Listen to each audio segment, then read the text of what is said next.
السلام علیکم ناظرین، بولم 15 کے پارٹ 5 میں خوش آمدید۔ ایپیسوڈ کی شروعات میں زندان کے باہر دائی خاتون کو ہوش آ جاتا ہے۔ وہ حالات کو بانپتے ہوئے بہت پریشان ہو جاتی ہے، اس لیے میں ریحان آغا وہاں پہ آتا ہے اور حالات تہس نہس دیکھ کر پوچھتا ہے یہاں کیا ہوا ہے۔ جواباً دائی خاتون کہتی ہیں کھانے میں زہر ملایا گیا تھا۔ یہ سنتے ساتھ ہی ریحان آغا اس زندان میں جاتا ہے جہاں پہ حلیمہ خاتون اور خالہ سلطانہ قید تھیں، مگر انہیں وہاں نہ دیکھ کر بہت پریشان ہو جاتا ہے اور کہتا ہے آج رات بہت سے سر کاٹے جائیں گے۔ خفیہ راستے سے آگے بڑھتے ہوئے روشنی دیکھ کر سلجوق خاتون بہت خوش ہوتی ہے اور جیسے ہی آگے بڑھتی ہے تو حکیم سربراہ وہاں پہ آتا ہے، جسے دیکھتے ساتھ ہی اس کے چہرے کا رنگ اڑ جاتا ہے اور حکیم سربراہ اس لمحے کو یاد کرتا ہے جب جاندالی اس کے پاس آیا تھا اور حکیم نے کہا تھا میرے لیے خواتین کے زندان میں داخل ہونا ناممکن ہے، تو جاندالی نے کہا تھا پھر انہیں باہر لے جاؤ۔ اس خیال کے بعد حکیم سربراہ آگے بڑھتا ہے اور خنجر خالہ سلطانہ کے پیٹ میں گھوم دیتا ہے، پھر پوری قوت کے ساتھ خنجر گھماتے ہوئے کہتا ہے مجھے معاف کر دیں خالہ سلطانہ، مجھے معاف کر دیں۔ اس کے خنجر نکالتے ساتھ ہی خالہ سلطانہ زمین پہ گر کر اپنے انجام کو پہنچ جاتی ہے اور حکیم اس لمحے کو یاد کرتا ہے جب جاندالی نے اسے کہا تھا خالہ سلطانہ کے بعد تم حلیمہ کو بھی قتل کرو گے۔ حکیم کے خنجر سے خون ٹپک رہا ہوتا ہے اور وہ بہت زیادہ خوفزدہ دکھائی دیتا ہے۔ ادھر ہم دیکھتے ہیں کہ حلیمہ کو ہوش آ جاتا ہے۔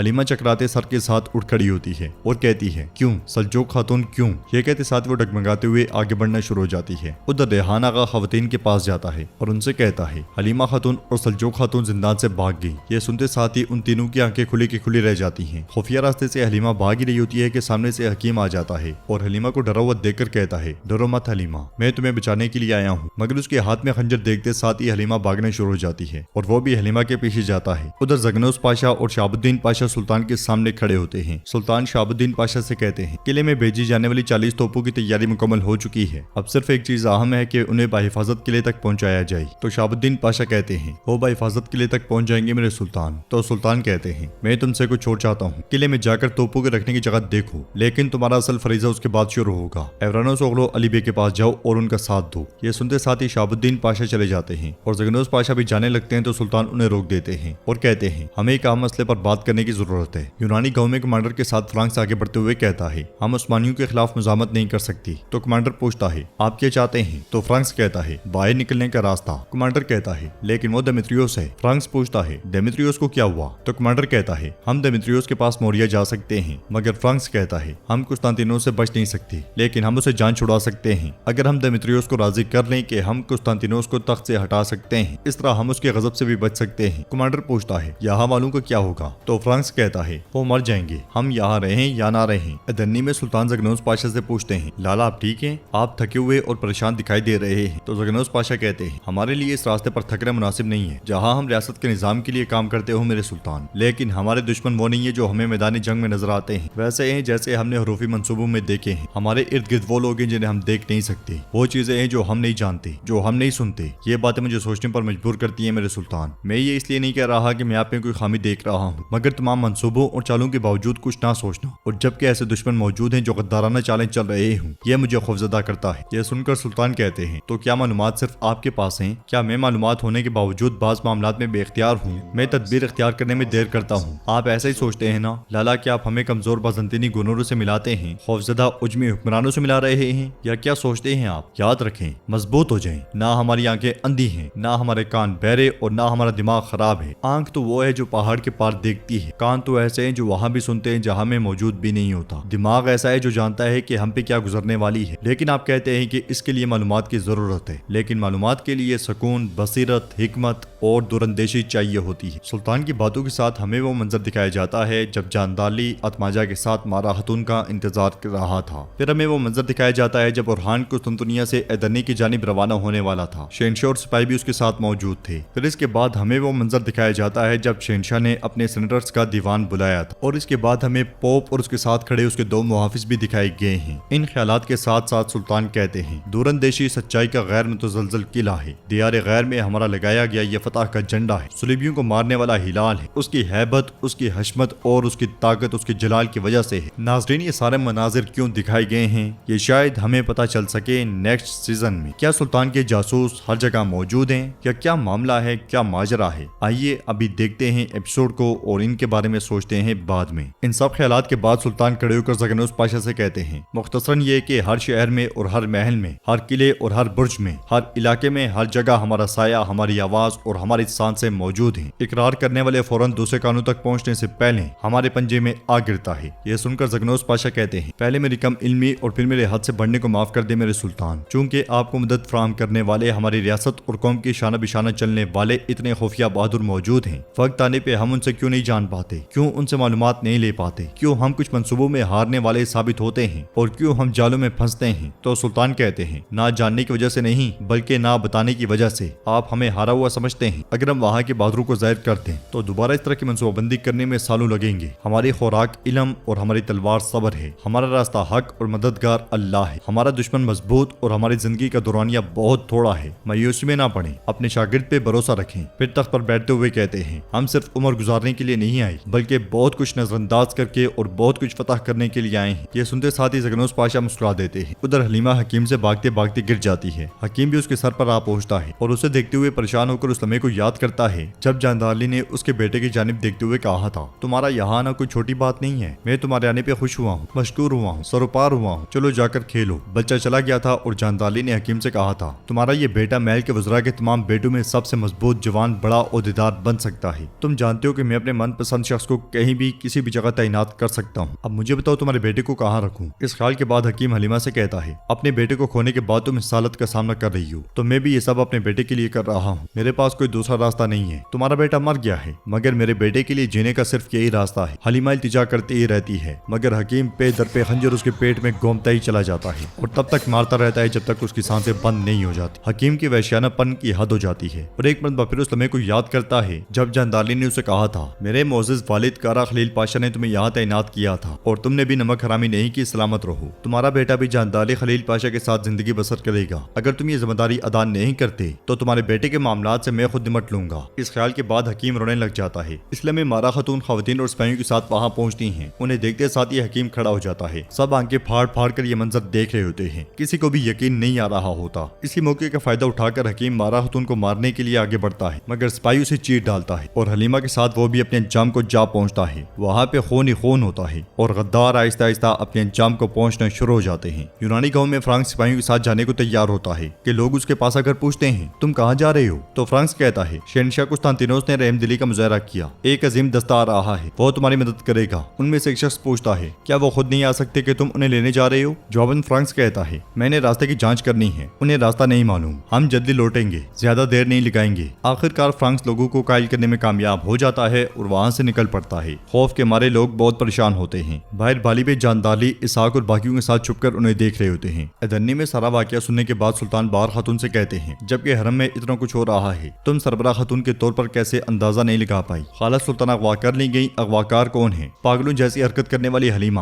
اس معاملے میں اس کی مدد کرنے والا کون ہے؟ حکیموں کا سربراہ، جبکہ اتنا سب کچھ ہو رہا تھا آپ کو کیسے معلوم نہ ہو سکا؟ بہار شرمندہ ہوتے ہوئے کہتی ہے ہم نہیں جانتے تھے، ہم نے سربراہ حکیم کے جھوٹ پر یقین کیا اور ہمیں علم نہیں ہوا کہ حلیمہ ہمارے ساتھ غداری کر رہی ہے۔ سلطان کہتے ہیں اگر سربراہ حکیم زندہ ہوتا تو سب کچھ حل ہو جاتا، آخر سربراہ حکیم نے ایسا کیوں کیا؟ وہ کس کے لیے کام کر رہا تھا؟ کون ہے وہ؟ تو ناظرین اس کے ساتھ ایپیسوڈ بھی اختتام پذیر ہوتی ہے۔ اگر آپ کو ویڈیو پسند آئے تو ویڈیو کو لائک کریں، چینل کو سبسکرائب کریں اور بیل آئیکن پر لازمی سے کلک کر دیں۔ انشاءاللہ ملتے ہیں نیکسٹ ویڈیو میں، تب تک کے لیے رکھیں اپنا اور اپنوں کا بہت زیادہ خیال۔ اللہ نگہبان۔